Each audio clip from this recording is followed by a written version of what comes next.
Forgive that I'm not dressed exactly, to the T or however, but I do have a little letter here that I want to share with you all. It's a Christmas card that I'm actually sending to the BC physicians here in British Columbia, because me being out here since 2006 from Toronto, Ontario, never in all my life did I ever plan or think that I would be a part of something so huge in BC, or in my life even. I'm 52 now, but never did I think I would be a part of something so big. And in 2009, usually, if you walk into something and share your stuff, that's different. But in 2009, I was actually brought in by a accompanied car accident into a hospital here in the West, and I don't want to exactly say where in that, because a lot of things have been changed and worked out. But I was actually driven into a hospital, and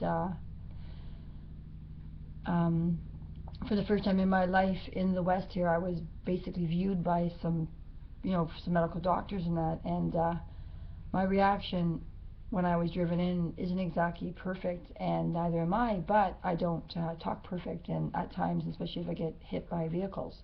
But they kept yelling at me, speak up, and I couldn't. And so when I told them why, they actually thought I was a sassy Torontonian and called me mental and wanted to tase me. So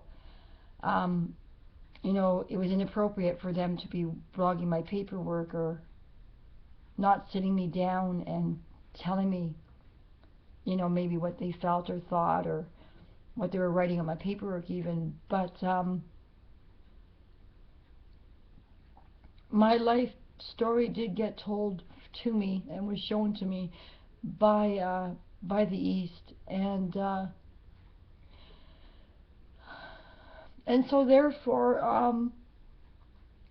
I then got told it all. I'm touched that British Columbia would bring this story out of me, or this story period. But what I've said to them is, there'll be no name calling me freak, threatening to taser me, pictures taken, etc. That the one thing I do ask from them, or of them for now on, being being someone who has had a health walk since 3, apparently. Well, I've always known that, but the whole point is, well, not so much in the reality of it, but I always had certain difficulties, including the fact that I can't eat Honey Nut Cheerio now, because they gone ahead and spiked it up with something to do with brand, so that you could, that kind of stuff. I tend to connect to all that stuff, because I'm actually a respiratory survivor. I'm the youngest of 5, and chickenpox didn't exactly go outside me. They kind of went inside me. So in other words, my organs were lined with chickenpox. I'm healed, but the whole point is my internal organs got damaged. My lungs were damaged, my organs were damaged, and so now at the age of 52, I'm now on permanent disability for internal organs, because I get internal bleeding. But the one thing I'm asking the doctors to do is, from now on, sit someone down, tell them what you feel or think, and so that they can get tested. This accident happened in 2009, okay? And just to excuse some facts, they called me mental and wanted to tase me because I didn't speak up proper. But by the end of that year, in 2009, I couldn't even lift a coffee cup, or wash my hair, or drive my car. And so we then decided to see what they were writing on the paperwork, and we just suggested this to them now as I close this door, because, you see, I turned 53, and I've made it this far, and maybe this has all been private and it hasn't been shared because it was never meant to, but maybe since this accident it was meant to share. It was meant to go this far, and I'm just proud to be a part of Canadian Health Walk. I'm proud to share this with LinkedIn. I'm just proud to be a part of this period. And so what I'm suggesting to the medical doctors for now and the future is, number 1, I'm not Paris Hilton, I don't get paid for media. Number 2, tell someone, sit them down. Even if you think they're crazy, just sit them down, please. Yes, I do get internal bleeding. Even to try to cry, it's a chore. But I'm 52 and I've come this far, and I am just glad to have anything, everything, and all, east to west. So I wrote them a letter, and in this letter it says, and this was a suggestion of the federal government that helped me close this door this year, and that is I'm writing to the BC physicians. I'm sharing it with you all because, see, for our Canadian health, it's meant to keep it proper, it's meant to keep it real, and it's meant to work together as doctor and patient. It's meant to not lie. It's meant to just to do the right things on it as best as you can. Okay, so I'm closing this year by stating a letter to them. I hope to find from you all there, closing this year 2012, that you will confirm with me that blogging paperwork of someone's without their knowing will not take place no more, and that the future will be set to sit one another down between patient and doctor, and will be appropriately addressed, told, or written, so that everyone in the end can benefit. You see, anything that ever happened to me, it was always, we always had to talk about it or share it, because I have allergies to umpteen million things, and I guess that's got to do with my medical background, or my health background, being a survivor of chickenpox going inside me rather than outside me. Obviously my organs were damaged and my lungs, and therefore you know, something I ate, I'd have to sit down with the doctors or touch, we'd have to talk it out. And so even if it's about my state of mind, and when they asked me, when they brought me in May 2009, and I didn't talk exactly perfect. I tried to tell them why, but they didn't listen. I tried to share it with them about it, but it didn't matter. And so never in all my life did it prompt me, or did it prompt, you know, 6 lining up lawyers or however. Like, I don't want to get into the nitty gritty because it's taken me 3 years to come this far to get over the impact of this. I do want to present it to the museum in this city though, because I want to make it a part of Canadian health. And I mean, I'm not going to get paid for any of this. The point is, you know, I tried to tell them gently why my mom was dying in Ontario, and she wasn't going to come out here and fight for me. But no matter how much I told them, they just thought I was a sassy Torontoian. So now I want them to know this, that sit someone down, talk to them, share with them. If you think they're crazy or something's wrong, tell them. If you think it's bipolar, whatever you might think, sit them down, because they didn't give me that opportunity. They didn't give me no opportunity. And I just know one thing. I'm a little person. I mean, I'm lucky if I can fight the pussycat at the front that's homeless.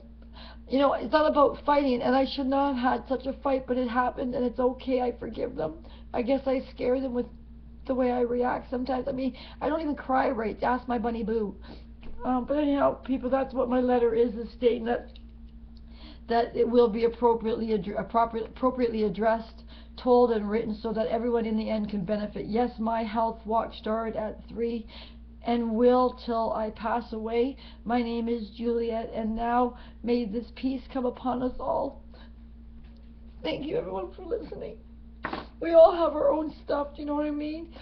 I'm 52. I've got 3 wonderful children and 5 grandchildren. I've got a wonderful man here that I've met in 2006, and he asked me in February 2009 to marry him, and then all this happened, and the whole city called me nuts. And okay, maybe I look nuts, but the point is, thank you for helping me shut this door.